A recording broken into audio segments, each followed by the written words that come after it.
Happy.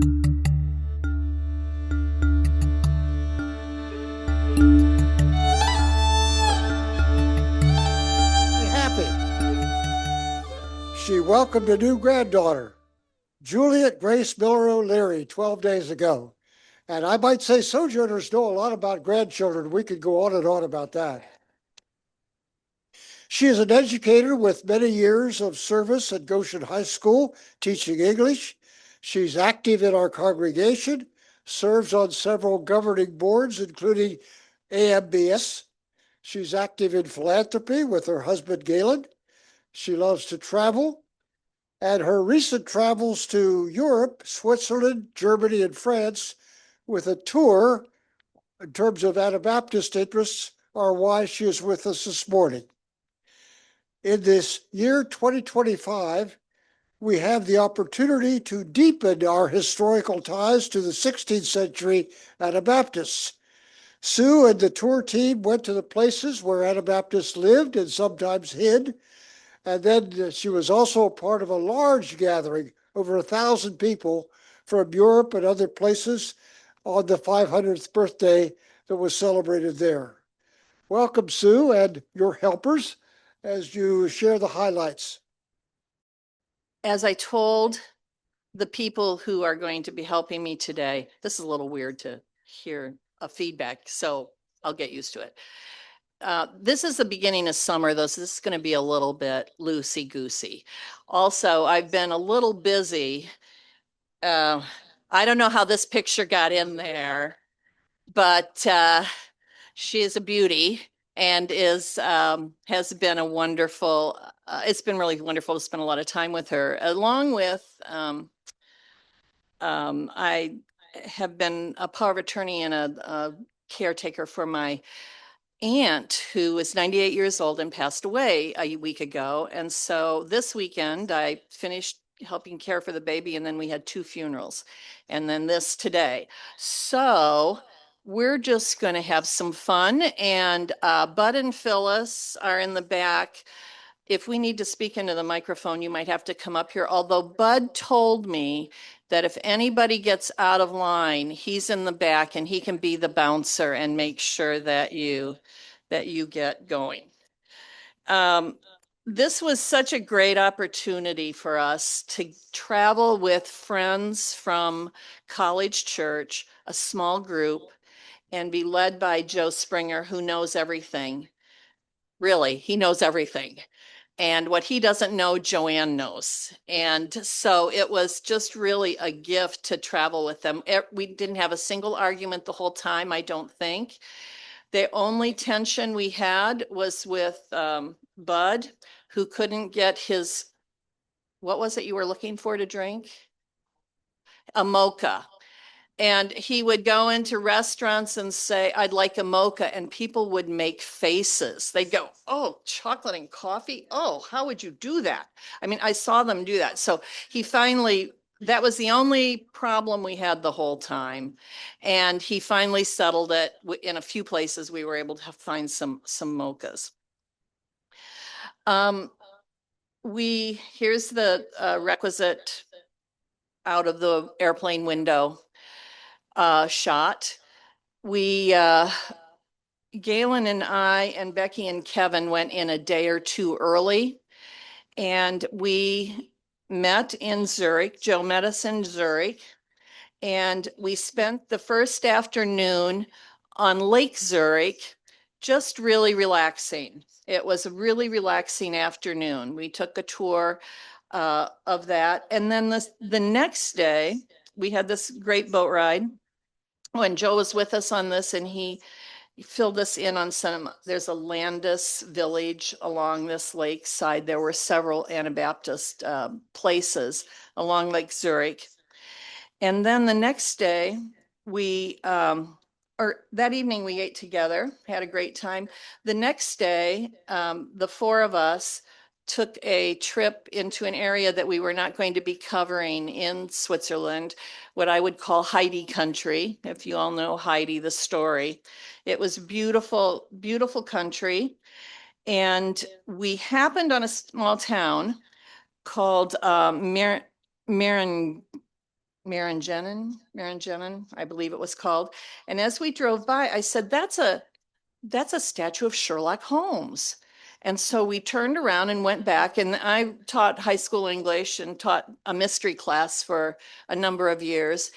And Reichenbach Falls, I don't know if you know the Sherlock Holmes stories, but the final problem, which was Arthur Conan Doyle got really tired of writing about Sherlock Holmes, and so he killed him off by having he and Moriarty go over the Reichenbach Falls. And the Reichenbach Falls are kind of right back here on the Reichenbach Falls really exist. And this was put up at the 500, I think, or the anniversary of when this was written.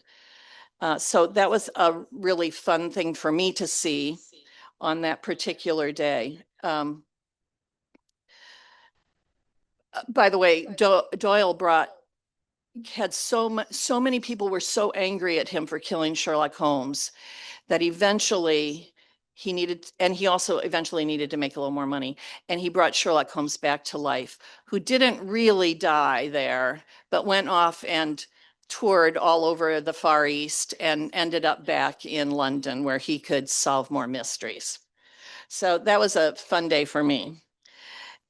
We also spent some time walking through a gorge called the Ari Gorge.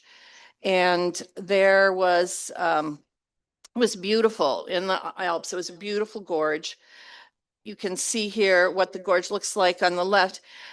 We had our driver had a near accident when he dropped us at one end of the gorge and he was going to pick us up at the other.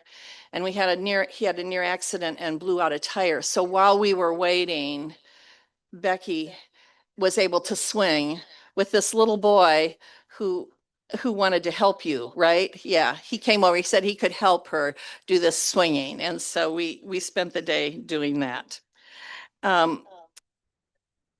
She also went on a zip line.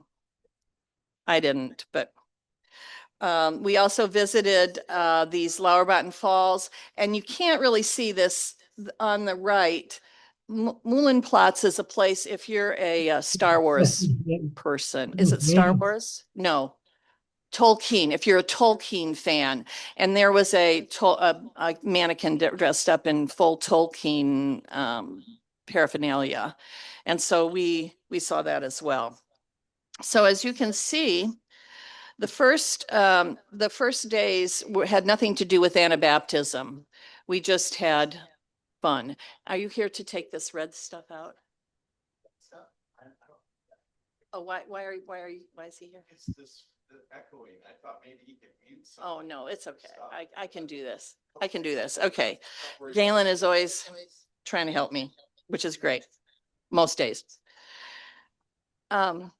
Anyway, the next day is when our tour started.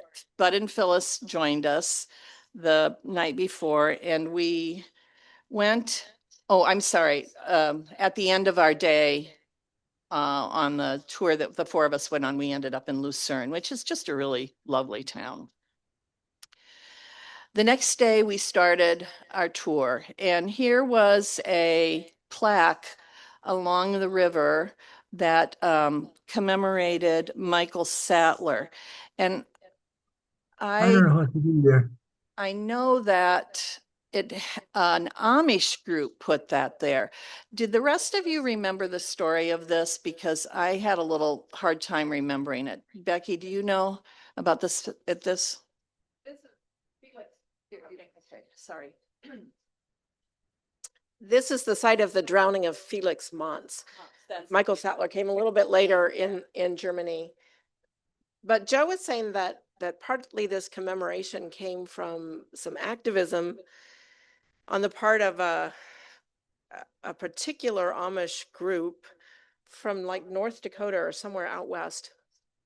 And Joe Springer was quite a little skeptical of what they were attempting to bring about, but they were effective. So now when you go to Zurich, this drowning site of Felix Mons is commemorated there. So he was, well, you can say more about that, but it was, yeah. Felix Mons was one of the young men, educated class of men who knew languages, and they were translating the biblical texts into the vernacular, and they knew Hebrew and Greek and Latin. It was an extremely exciting time academically. Martin Luther was doing his thing, and Erasmus was doing his thing, and then this group of folks were working in Zurich, Zwingli and Mons and Blaurock and Grebel and all those names that we might be familiar with. So Felix Mons was one of those, but he was executed for participating in an adult baptism. Thank you. Yes. Phone call. Galen needs to add his phone call to Bern, Indiana here. I know he'll do it briefly. Okay. The Amish guy that you talked to, Okay. it just, the coincidences. Go ahead and stand up and you have to get the mic there. Or come here and talk. Sorry. Here, I'm talking. So while we were in Zurich, this is trying to drive me crazy. No, you're going to stop. Just do it. I hate it when technology doesn't work. So while we were in I think it was Zurich. Is that where we were, Bud? So I got a phone call, and many of us get scam calls, right? But I got this phone call, and it was Northern Indiana. I could tell by the area code, and I thought, well, I'll go ahead and answer it. And it was a guy by the name of Graber. And he's an Amish guy from the Bern area. And he's a builder and builds all kinds of ag buildings, and was calling about building a chicken house. I mean, that's legitimate, right? And so we talked for a bit.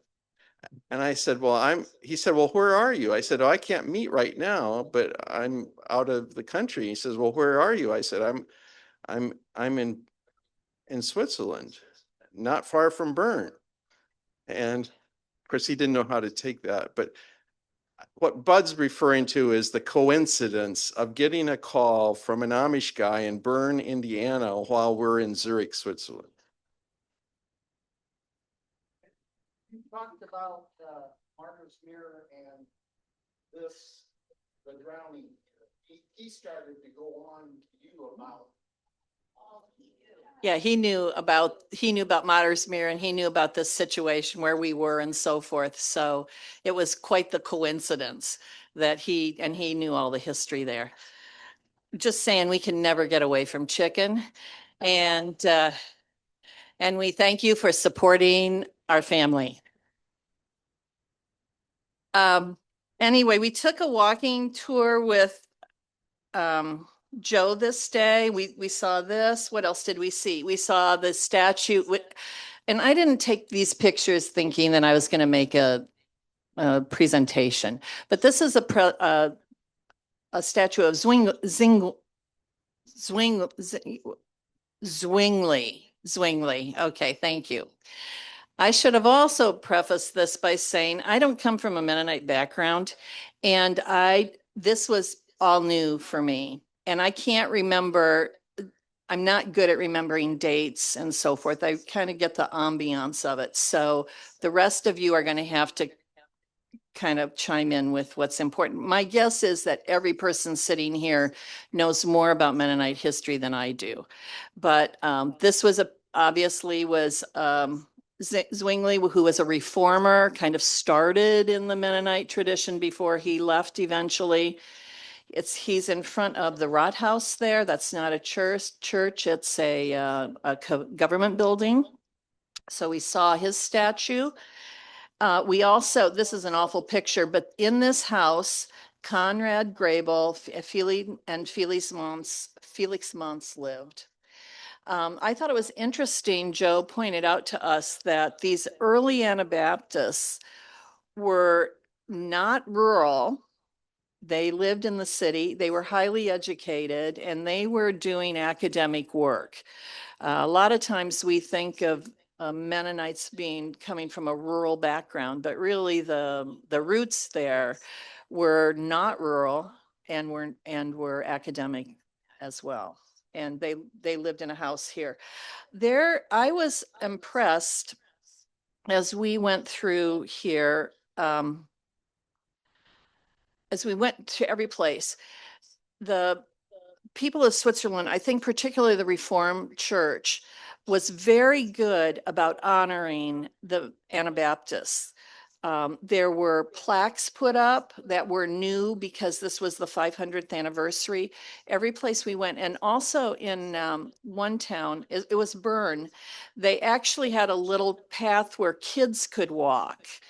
And at one point we stopped along the sidewalk and she said, push that button. And it was like a grate that would be over a vent from the sewer. And here came a song, a Mennonite song. It was for kids. And then we went to some other places where they had things set up all over the place that were about the 500th anniversary, which I thought was really interesting and kind and hospitable for us. After we did some walking, we ended up in the Niederdorf, which is a church. And I'd like Galen to tell this story. You see here Joe and Phyllis standing with our friend Monica Mueller. And Galen can tell the story of how we met Monica. This was the Passing the Comfort quilt. I should probably have Phyllis talk about that. There was an exhibition done a while ago in the United States called Passing the Comfort, and it was all the quilts that had been used by MCC after World War II. A woman, her first name is Ann, had kept those quilts. And somebody found them and they put them in a beautiful display. And that display was redisplayed in this church. And we were looking at that when this happened. Galen, you want to say a little bit about that? What many of you have traveled a lot more than we have. And sometimes you have these little magical moments that occur. And in this case, we had been inside this building and had come out. We were going to get lunch or something. And I was the last one. Bud and I were typically the last of the group because we'd be looking at things. And so I was the last one out. And there was this woman that had a walking stick. And she was having trouble maneuvering up the steps, or a couple steps up to get to the door. And so I walked back and I opened the door and held it open for her. And I said something in English, something, I said, do you need help? I asked her if she needed help. And she said, no. And she said, well, do you speak English? And I said, well, I've been known to do that. And my grammar's not good, and I'm married to a high school English teacher, but I said yes. And she said, well, you know, there are quilts in here. And I said, yes, we were just in here and looked at some of them. And from there, a relationship developed. It turned out Monica was the one that was much behind this whole display. And she has been collecting quilts for decades, I think since Phyllis, why don't you tell? So Phyllis was the quilter. Another bit of magic. We had a quilter in our group and they bonded. We sure did. It was lovely to meet her, and ooh, this is hard. It is hard. You can do it. Okay, yeah, she was an amazing collector of quilts and invited us eventually to her place where she showed us her private collection of quilts that she kept in a special storage room in the basement of her condominium or apartment building. Kept just like I imagine they're kept in the archives over here, rolled up with in long rolls. And she is such a collector that she also knew about Yannick and Smucker and many other people from the US who are also collectors and sellers of quilts. She also knows Dave Pottinger. She actually met him at a Zurich bank exhibit where he had exhibited some quilts long, long ago. And she continues to want to share her quilts with people. She's looking now at her age to maybe distribute quilts to people who will want them and cherish them. I don't know. That's all Amish quilts. And she seemed to know exactly what area they were from. She knew Ohio quilts. She knew Eastern quilts. She knew exactly where they were from. Lancaster versus Yeah. Big Valley versus. Yeah, it was really cool. The quilt that's hanging there is one that she had, that she owns, that she took for that exhibit, just for that exhibit. So it was what a coincidence, and it was really fun. And we went to her house for tea one evening, and then I don't know that the others knew this, but when I was standing in line waiting to get into the church on the last day, she was in that crowd, and we had a moment where I saw her and she recognized us. So that was just really a fun sidelight. Then we changed places and went to Bienenberg. And Bienenberg, I'm sorry, I misspelled it. Do you know Bienenberg at all? It was a place that was started after World War II in order to continue the Anabaptist story, history, and theology in Switzerland and France primarily. Been there. How many of you been there? Yeah. So you know this. Yeah. So we stayed in the hotel there for 4 nights, I think. And the beautiful dining hall looked out over a lovely, lovely area. And we met in that restaurant, we met somebody from Onekama, Michigan that go figure. It was amazing. We basically just had our lodging here though. And from here, we took side trips, one of them to Bern. And the first picture I have here of the river is where they would send boats off filled with Anabaptists in order to get them out of the area. They'd send them away to wherever they ended up. I'm not sure. Do you remember where they ended up? I don't. Not good places. Yeah. And then the second picture is really hard to see. It was a very sunny day and this was in the shade. It is a statue of a man who was the last man who was martyred and burned, the last Anabaptist who was martyred and burned. And there's this story. Have any of you seen this statue? Do you know what this? There's a kind of a folk story that goes along with it, that when his head was cut off, it bounced into his hat and it smiled. And then there were some curses that happened in the town and so forth. And they never again killed an Anabaptist there. So I thought it was kind of a fun story. I wouldn't have liked to have gone through it, but I thought it was kind of a funny story that the head bounced into his hat. He actually asked somebody, according to the long song folk song lyrics that Joanne sent us, he asked somebody to hold his hat so that the head could bounce there. Yes. I had a what? Oh, yes, it's at the top of this. He's standing there on the top.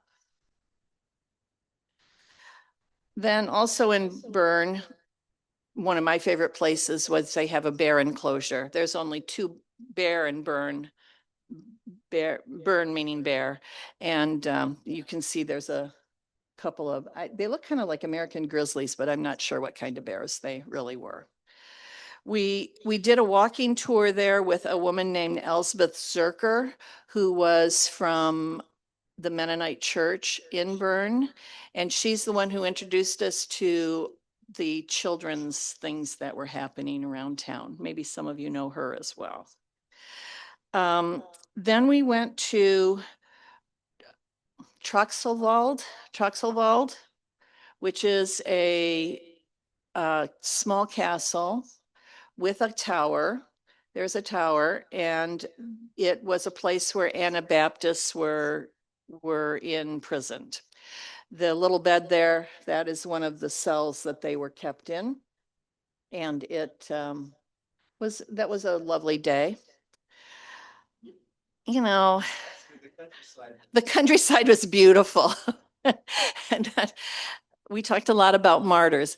And I should say that I meant to start with a poem that Joanne sent us. We had from Joe a day by day tour that was very well outlined. And then along with that, God love her, Joanne had a reading for every single day that went with where we were visiting. And it was informative and moving, kind of reflective. And the first thing that she wrote was the Pilgrim's Prayer, an ancient prayer in the Mass set along the Camino de Santiago. O God, be for us our companion on the walk, our guide at the crossroads, our breath in our weariness, our protection in danger, our refuge on the way, our shade in the heat, our light in the darkness, our consolation in our discouragements, and our strength in our intentions, so that with your guidance we may arrive safe and sound at the end of the road, enriched with grace and virtue. May we return safely to our homes filled with joy in the name of Jesus Christ our Lord. And that was kind of helped set the tone for the time we were together. After Bern, we went to the castle, and then we went to Basel. And that was the first time we rode the trains, and none of us had, other than Joe, had really been working those kind of trains. Boy, it would be so lovely if we had trains and trolleys and trams like we experienced in Switzerland. They were on time, they were clean. Once you could figure it out, they'd get you where you needed to go. Here we are figuring out where we're going and then waiting at the train station. The person who was supposed to be with us in Basel did not have time for us, or there was some reason wasn't able to be there. So we spent our own time in Basel. Kevin and I and Bud and Joanne went to some Roman ruins, which they were extensive Roman ruins near there. And Phyllis and what did you go to the Roman? Where did you no? That's right. Okay. Phyllis went to a beautiful art museum. And Galen, what did you do? You went to the Roman ruins. Yeah. So we all kind of went our own way. And then we had a bit of a walking tour that ended in this beautiful church. And here's the outside of the church. And then we enjoyed an organ concert that evening. That was Joe had found was going to be there. So we enjoyed that. And that was our trip to Basel. We did some kind of off-site Anabaptist things, but I didn't have pictures of those. So do any of you remember what those were in Basel? Oh, I need to move along. Okay. So then then the next day we did just pure sightseeing as tourists and went to Colmar, France, which is this charming little French village. It looks like Beauty and the Beast at the beginning of Beauty and the Beast, basically. I think maybe they designed it on this. And then while we were there, we went specifically because Joe and Joanne thought we would enjoy this, which we did, the Eisenheim altar, which is this beautiful piece, just a beautiful piece that had been recently restored. And this is about 1/4 of what they restored. That was a lovely day. And then we went from there to, there's part of the, yes, yeah. I'm sorry. Oh, and I realize I'm speaking to retired art professors, so now I'm scared about this. But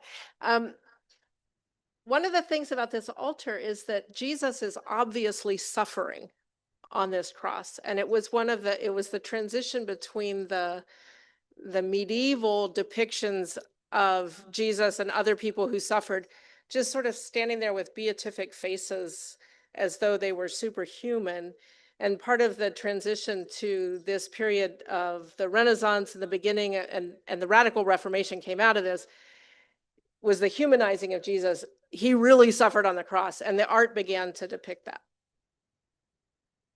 It was really nice to have smart people in it. It really was. Yeah, it was smart.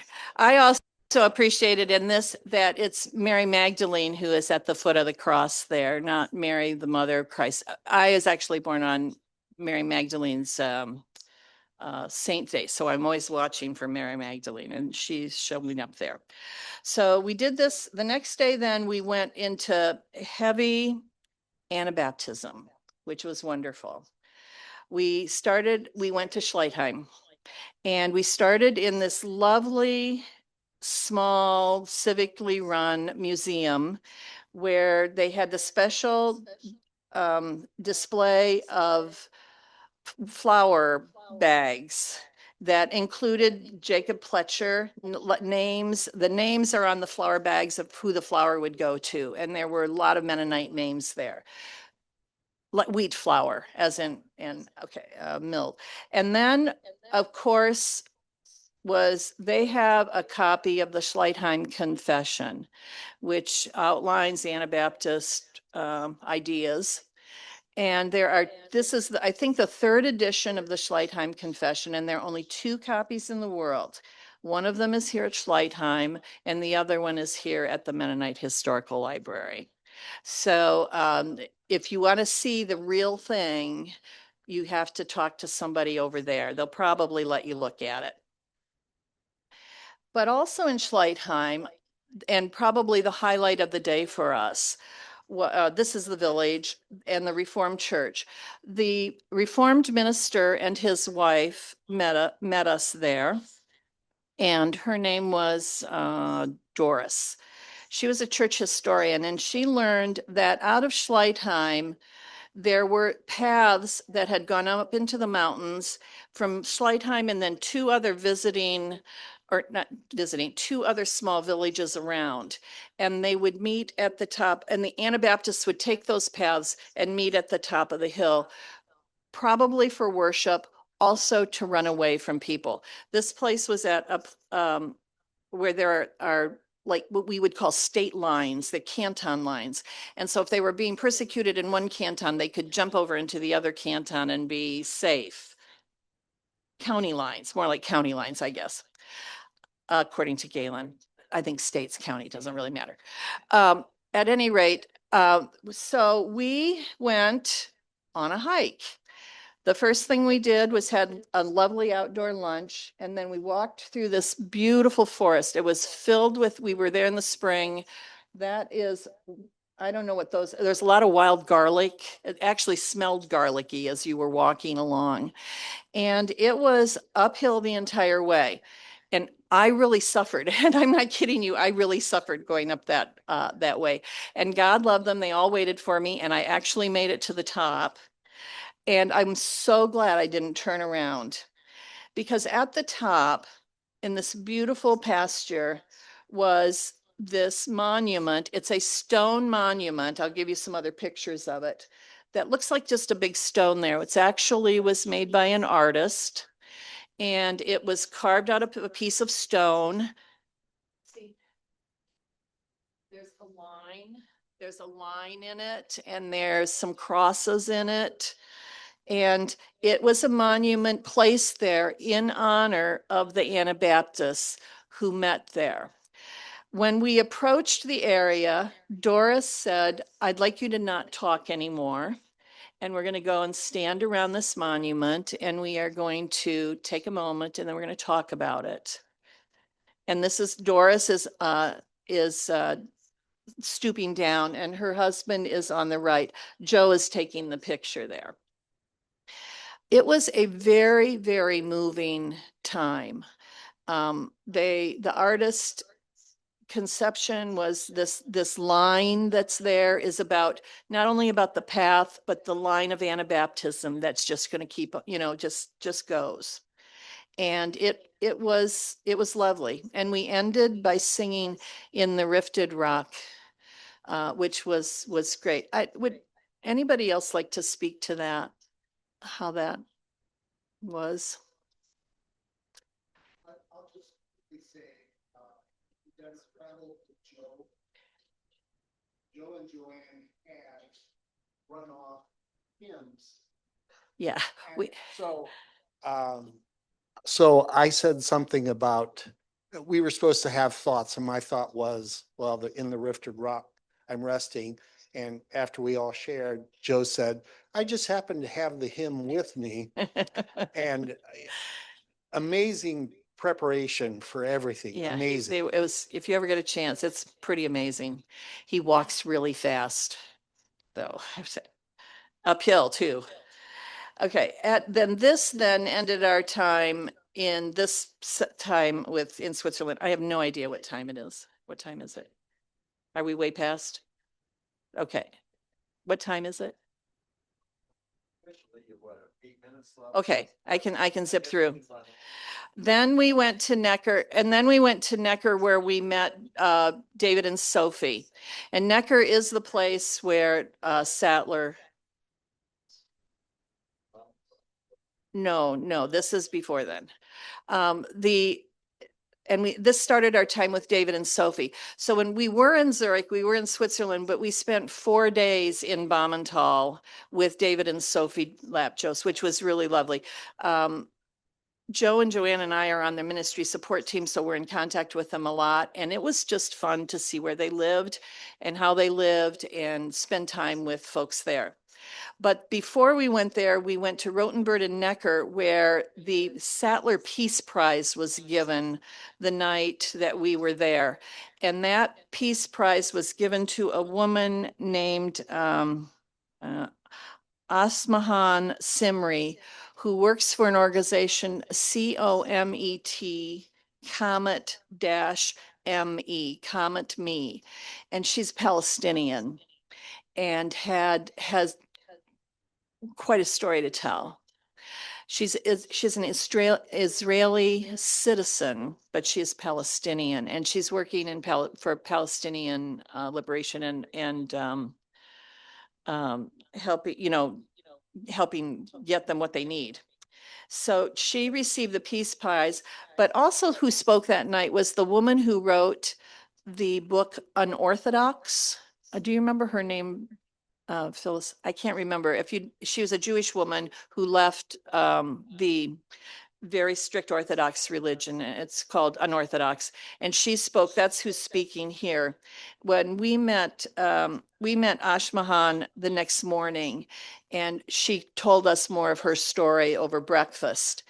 And the quote, the thing that I remember her saying, she was really kind of upbeat. And I asked her, how do you stay above it? And it kind of brings tears to my eyes. She said, we don't have the luxury of despair. We don't have the luxury of that. We just have to keep moving and we have to keep working.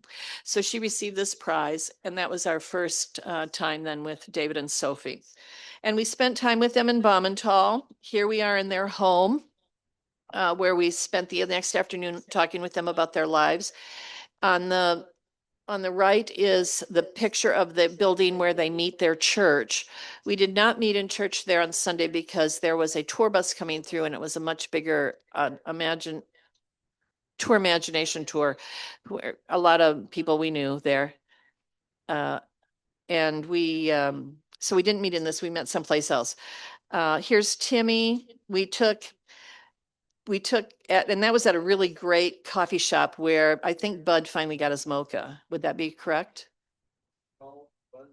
That nice coffee shop in Baumental. Anyway. A chocolate. So you ever go to Switzerland, that's what you need to ask for, not a mocha, because they just make faces at you. We took some nice walks. There were beautiful roses there, just beautiful roses in Baumental. They must have just the right conditions. Here is the picture of the hotel we stayed in, the Elsenthal. It's a very small village, another on the walk, and 6,000 in the village. I don't have any pictures. I'm sorry. Oops, we'll go back here. I don't have any pictures of where they lived. I wish I did. I can tell you about it at another time when we have a little more time. And I don't have any pictures of our Sunday morning worship. And we worshiped with this large tour group and the church, and it was a really lovely time. The woman who is the worship leader is American, although she's married a German, and she works, I think, in like the German equivalent of voluntary service. And so at the end of the service, she said, as a favor to her, could we sing 606, which we did. And it was just really a wonderful experience for all of us. So when we were with David and Sophie, we also did some sightseeing with them. We were on the Neckar River cruise. I got to hold Robin quite a little bit. He's a charming child. We visited Heidelberg on a couple occasions. And then Becky and Galen went their different ways. Galen had this opportunity to go with Henry. This is Larry and Eleanor Miller. This is Larry and Eleanor Miller. He had an opportunity to go with Henry Landis to see this organization. Do you want to just say, since we're hurried here, he was able to do something that he wanted to do his whole life. As a presenter said once, if you get done before we do, you can leave and we'll just keep going. So we're in this little town called Bammenthal, and we're in this hotel in the food area, and this guy walks in on a Sunday morning, and I thought, that guy looks really familiar. And Joanne said, well, lots of times when you travel, domestically or internationally, you see people that look similar to people you know back home. And I kept looking at this guy, and finally I walked up beside him and I just casually said, well, there's a lot of food options here. And he turned and looked and he called me by name, and here it was Hank Landis from Eastern PA. And he was picking somebody up at the Stuttgart airport from Albania and taking them to where MWC was occurring, Midnight World Conference, had their own meeting in a small town in about an hour east of Stuttgart. So he was picking this person up, taking her over to where this meeting was. And then the next morning, he was going to go up to the Horsch farm implement factory. Have some of you heard of the Horsch family? They've been very instrumental in the Mennonite Church there, and also in MEDA, Mennonite Economic Development Associates internationally, big financial supporters. And I'd always wanted to go there. And so it ended up that as of 8 o'clock that morning, I had no idea we were going to be visiting Horsch the next day. And because of that, we got to go to the opening session, the worship session for the MWC meeting. And we walked through the door of this conference center, and the first people I see are my first cousin and his wife. So the very first people were standing there right inside the door talking to somebody, and here was Larry and Ellen. I had the opportunity to attend this Mennonite World Conference gathering. It was a delegate session, so we might be familiar with the big Mennonite World Conference gatherings. The next one of those will be in Ethiopia, but this was just the delegate session, so you needed to be there in a role, and everybody had their role on their name tag. It was about 300 people. My role was as a delegate to a brand new global Anabaptist education network, which a number of us have been on a steering committee. This was the first time that network met. I could talk a lot about that, but I won't. I think the one thing that I wanted to share with you from that experience at Mennonite World Conference was how dazzling and moving it was to be amongst 300 people who are of the Anabaptist Mennonite tradition from, I think it's 61 countries and 112 different Mennonite denominations or communions around the world. So that was expressed in the worship service that Galen spoke about. Extremely moving worship there. And also many conversations. And what I learned that I didn't really know, and I want you to know, is the degree of struggle and oppression that these Mennonite brothers and sisters are experiencing around the world, and the amount of solidarity and prayer that went on for church leaders around the world. And I would just lift up for your awareness the Mennonites of Myanmar, the Mennonites of India, who are several and distributed. There are several denominations of Mennonites in India, but they're all experiencing a lot of oppression under the Hindu nationalist leader of India right now, Modi. The Ethiopians, who are still enmeshed in this civil war.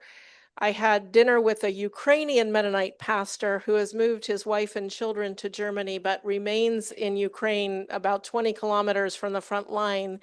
And he said, "These are my people. I cannot leave them. I'm their pastor."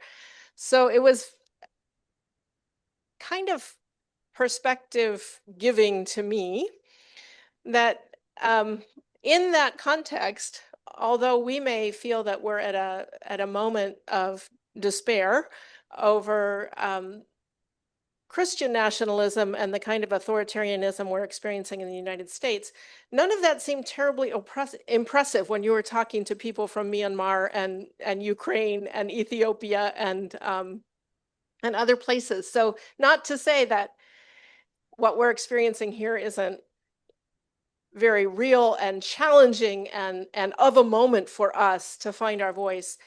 And I think part of the voice that I would want us to find is how to speak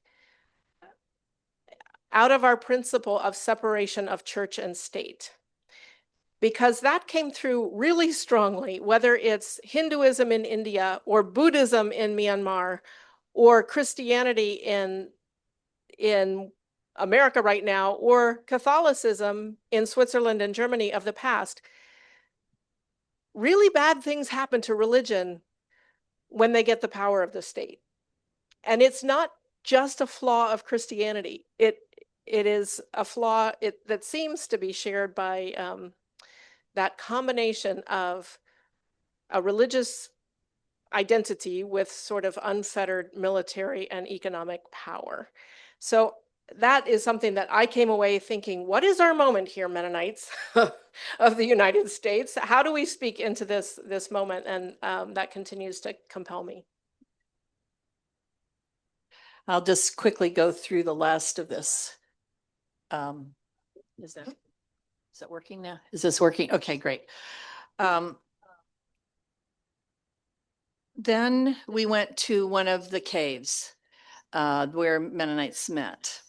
And this beautiful tablecloth spread with food, and these lovely people met us at the bottom of the path. They were Reformed people who were in the Reformed Church and left and wanted to welcome us, And that was just kind of stunning that, you know, they knew that there would be people coming to see this Mennonite cave. It was anybody. And so it was, that was a lovely addition to our walk. And we walked up to the Mennonite, to a cave where probably there was preaching there. Our forebears were hiding out there. And we sang there as well. And I found this to be a really moving place. You know, we just have it.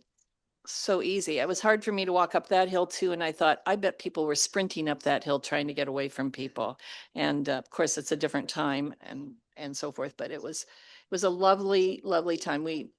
And it didn't, we had very good weather. It didn't rain on us as we were walking up there, but there was some sprinkles and it was just really a moving time. Anybody want to say something about that? No. And they had these lovely flowers for us on the way back. And then we visited a couple other churches in Gruningen, and there was a church there that some Anabaptists had been in and worshiped in. And then this house on the left is where the first Anabaptist communion was given. It is a house, and there were people there who, they're really stepping out at that point to say, we're going to do communion ourselves. And this is the house where that first happened. It is a house where actually people live, and there's a nice sign there that says, please don't, in a very kind way said, don't bother us, stay out around here. And then we visited another church where there's some Anabaptist connections. And this is the inside of that church. That was a very lovely place as well. Then we went back to Zurich for the big day. And one of the things we did was looked at a book exhibition that Joe was really anxious to see. And this is a picture from a book published in 1574. And on the right-hand side there, it shows Anabaptists having worship out in the woods and people coming to get them. And so that's evidently, Joe said he's seen that reprinted several times, and this is the first time he'd seen it in reality. And then we went to the Grossmans. Well, that day, I've got the map there because it shows all the places where there were seminars going on that went along with the 500th anniversary. It happened, that Thursday happened to coincide with Ascension Day in Switzerland, and everything, there were very few people in the downtown area because they all had work off, which was really nice for us because then the shops were closed and we didn't. And the Grossminster is on the left. That's the church where the big worship service happened. And this was waiting in line to get in. Only about 1,000 people could get in. And so I planted myself at the head of, I thought, I didn't come all this way to watch it on TV. So I stood quite a while in line, and you can see Ken Hostetler is there. There all kinds of people you would know in that crowd, and a picture of the doors. And then this is the interior. It was a deeply moving service. The music was wonderful. And their EMU choir sang. There's a choir from Indonesia. There's a choir from Kenya, I believe. And a Reformed minister spoke. And there was a cardinal that came from Rome and read an edict, whatever, a statement from the Pope. And as part of that, there was some foot washing between our Mennonite World Conference leader and the conference leader of the Reformed Church. It was all in all very moving. He was from Africa. So that was also interesting to see the leader of the two churches. One was South American and one was African. It kind of tells you where the church is going these days, which is, as it was, great. The singing was great, and we had a very great time. You can watch it online if you haven't. And many of you, how many of you watched it? And so you had a sense of what happened. And if you watch it, Galen and I are on the video. The processional out. Yeah, okay. So you heard all that. Yeah, that's great. Did you have anything outside afterwards? Oh, I don't know if you can hear this or not, but this was pretty amazing. After waiting in line for 2 hours and then an hour and a half sitting inside, after 3.5 hours plus, we walked outside to this.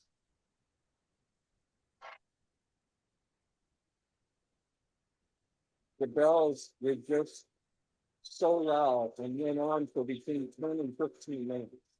And so you walked out of that service, which this wonderful music, and into this atmosphere, this environment where these bells, it was just surrounding, and it was such a positive atmosphere. And there were bubbles going. They had a bubble machine that made little heart bubbles that went up. It was awesome. It was really amazing.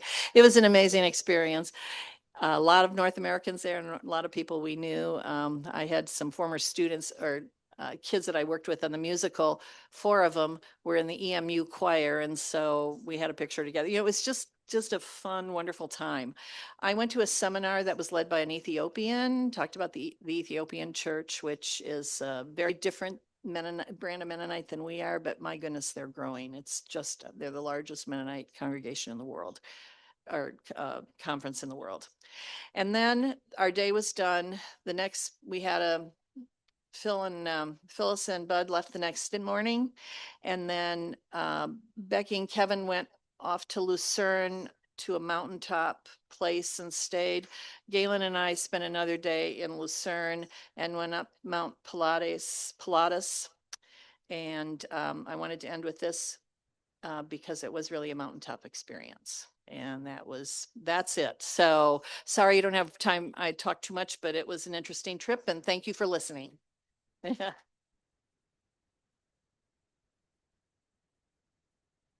We are very much in your debt, Sue, and all your helpful friends.